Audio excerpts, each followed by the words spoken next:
The boarding pass would not scan, and that, Sarah Tilden would later understand, was where it all began.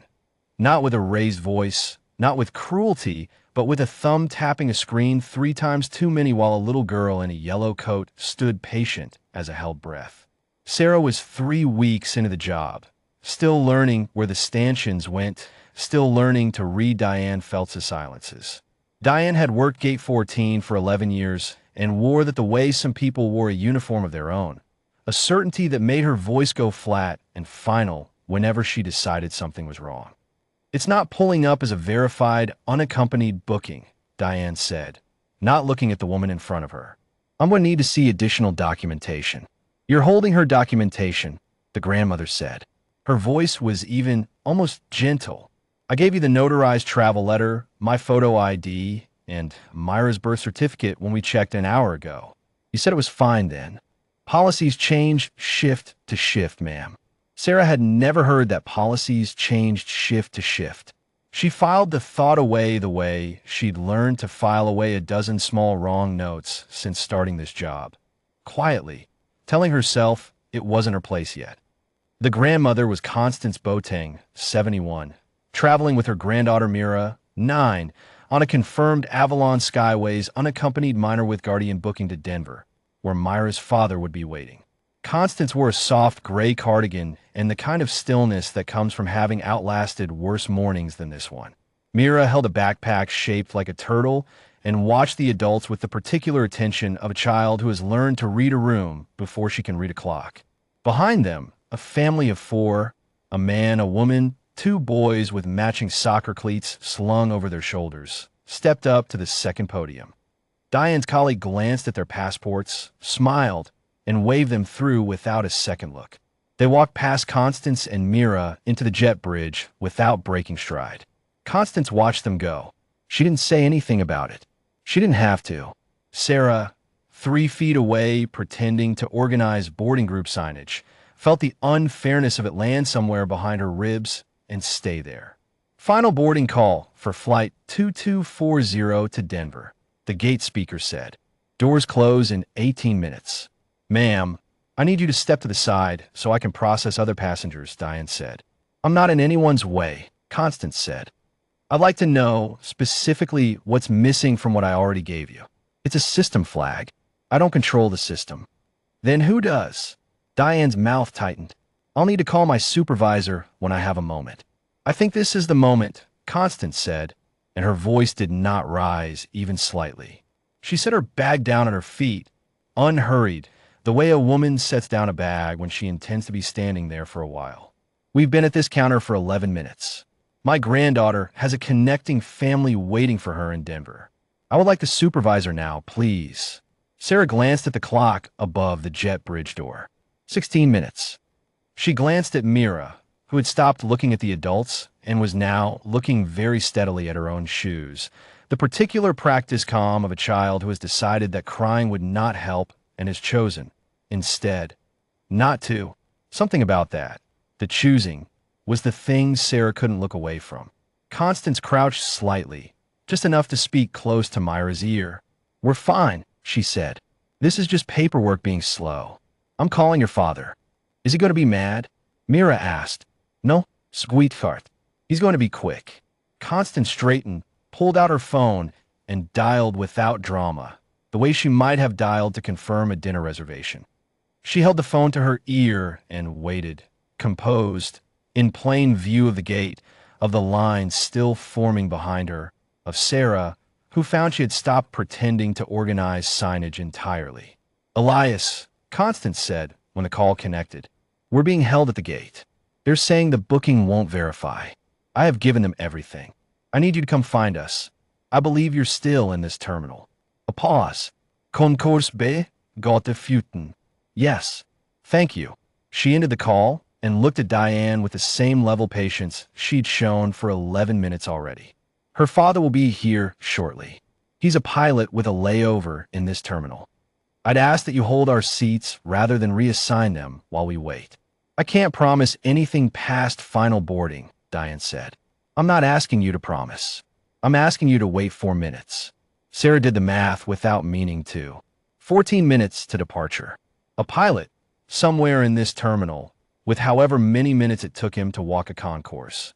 She found herself, for the first time in 3 weeks, hoping a flight would run a little late. It was 11 minutes when he arrived. Sarah would remember counting, would remember the number sitting in her chest like a held coin. Moving fast, but not running, a tall man in a captain's uniform with 4 gold stripes on each cuff, an ID badge swinging against his chest, his eyes finding Mira before anything else in the gate area. The way a man's eyes find a doorway he's been waiting his whole life to walk back through. Mira saw him, and her composure broke open all at once into something simpler. She ran the 6 steps to him, and he caught her up against his shoulder without breaking stride toward the counter. "Captain Elias Boateng," he said to Diane, setting Mira gently back on her feet, but keeping a hand light on her shoulder. "I believe there's a verification issue with my daughter's booking." "Sir, this is a passenger matter. I can't. I'm a passenger's father, and I'm also a training captain with Highline Express, currently on a 4-hour layover in this terminal, and I have about 10 minutes before I need this resolved." His voice wasn't loud. It carried the particular calm of a man who has spent a career talking through emergencies without raising his pitch. "Can you tell me which specific document is missing? Not which one is flagged, which one is missing." Diane hesitated. "The system shows a discrepancy on the Guardian authorization. My mother-in-law is holding a notarized travel letter signed by me and my wife, both our IDs and Myra's birth certificate. I emailed a duplicate set to Avalon's unaccompanied minor desk 9 days ago and got a confirmation number for it. Do you have access to that confirmation record, or only to the in-person documents at this counter?" It was a precise question, asked plainly, and Sarah watched Diane's face do something it had not done in 11 minutes of holding the line. Falter, just slightly, the way a person falters when a question requires them to admit they hadn't checked something they were supposed to check. "I would need to look that up. I'd appreciate it if you would. Now, if possible." Diane turned to her terminal. Her fingers moved slower than before. Behind her, the gate supervisor, a station manager named Renata Soto, summoned by a call Sarah hadn't even noticed Diane making, arrived at a brisk walk, badge in hand, glancing between the captain's uniform and the clock. "What's the holdup, Diane?" "Guardian authorization discrepancy, Mom. I was about to check the digital confirmation record." "Check it now, please." Renata's voice was quiet, but it had the particular weight of someone whose patience had just run out somewhere upstream of this counter. She turned to Constance. "Ma'am, I apologize for the wait. May I see what you already provided?" Constance handed over the same folder she'd handed over an hour earlier. Travel letter, 2 IDs, birth certificate, without comment. Renata scanned it in under 30 seconds. "This is complete," she said. "This was complete an hour ago." She looked at Diane's screen over her shoulder, where the confirmation number had finally loaded. 9 days old, time-stamped, matching exactly. "This authorization was filed and confirmed before either of you checked in this morning." The system flagged it because nobody opened the confirmation record, Renata said. "It's not a missing document. It's a document nobody looked for." The gate had gone quiet in the particular way a gate goes quiet when the people waiting in line stop pretending not to listen. Sarah felt her own face go hot, not from embarrassment exactly, but from a sudden, sharp clarity of watching, in real time, the difference between a rule and an excuse. "Captain Boateng, Mrs. Boateng, Mira, I am very sorry," Renata said, and she said it to all 3 of them, evenly, not rushing the words to get past them. "You should never have been held at this counter. I'm going to get you on this flight right now, and I'm going to personally review what happened here." "Thank you," Constance said. Just that. No more than the moment required, no less than it deserved. Renata turned to Diane. "I want you off the counter for the rest of the shift. We'll talk in my office after this flight pushes back." It wasn't shouted. It didn't need to be. Diane's jaw worked once, and she stepped back from the podium without another word.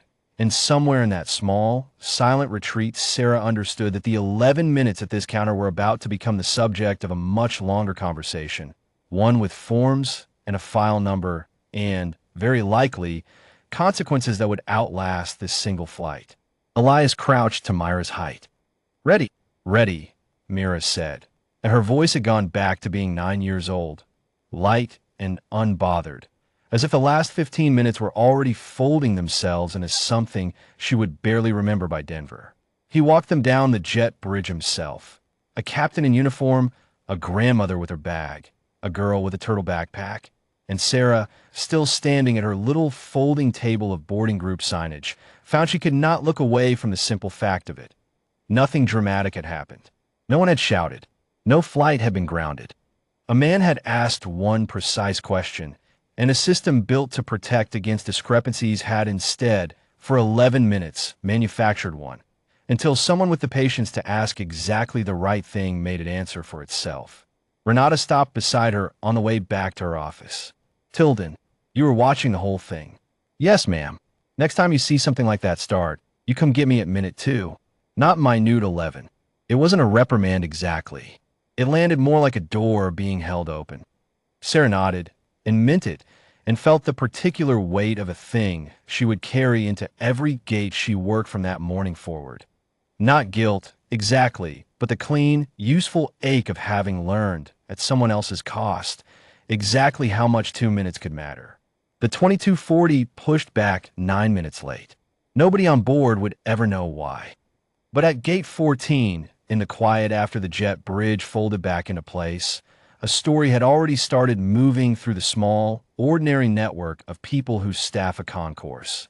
The kind of story that gets told in a break room weeks later, not because anything exploded, but because for once everyone watching had seen exactly what happens when patience meets the truth, and the truth, given just enough room, simply tells itself.